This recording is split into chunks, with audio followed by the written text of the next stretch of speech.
நாடாளுமன்ற தேர்தல் 2024 கழக தலைவர் மாண்புமிகு தமிழ்நாடு முதலமைச்சர் அவர்களின் அறிவுரையின்படி இன்று ஜூன் 1/6/2024 சனிக்கிழமை காலை 11 மணியளவில் காணொலி காட்சி வாயிலாக திமுக கழக அமைப்புச் செயலாளர் R.S. பாரதி அவர்கள் தலைமையில் கோவை நாடாளுமன்ற தொகுதிக்கு உட்பட்ட மாவட்ட செயலாளர்கள், திமுக கழக வெற்றி வேட்பாளர் கணபதி ராஜ்குமார், தலைமை முகவர்கள் மற்றும் வாக்கு எண்ணிக்கை முகவர்கள் கலந்தாலோசனை கூட்டம் கோவை வரதராஜபுரம் சாய் விவாகா மகாலில் கோவை மாநகர் மாவட்ட திமுக செயலாளரும் முன்னாள் சட்டமன்ற உறுப்பினருமான கார்த்திக் அவர்கள் தலைமையில் நடைபெற்ற கூட்டத்தில் திமுக சட்டத்துறை செயலாளர் N.R. இளங்கோ அவர்கள் ஜூன் 4 அன்று நடைபெறவுள்ள வாக்கு எண்ணிக்கையின் பொழுது தலைமை முகவர் மற்றும் வாக்கு எண்ணிக்கை முகவர்கள் கடைபிடிக்க வேண்டிய வழிமுறைகள் குறித்து ஆலோசனைகளை வழங்கினார்.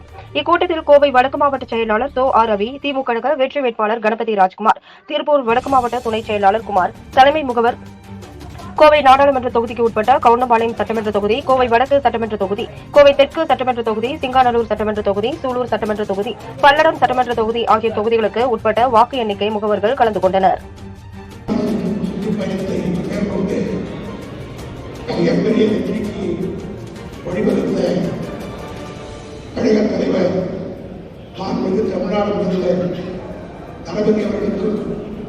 அதேபோல ஓய்வின்றி பல மணி நேரங்கள் கொளுத்துகின்ற வெயிலிலும் ஊராக சென்று தமிழகம் ஊராக சுற்றுப்பயணம் செய்து வாக்குகளை திராவிட முன்னேற்ற வேண்டும் கூட்டணிக்கு பெற்றுத் தருவதற்கு பெரிதும் உழைத்தார். ஜூன் 3 தலைவர் கலைஞருடைய பிறந்தநாள் விழா.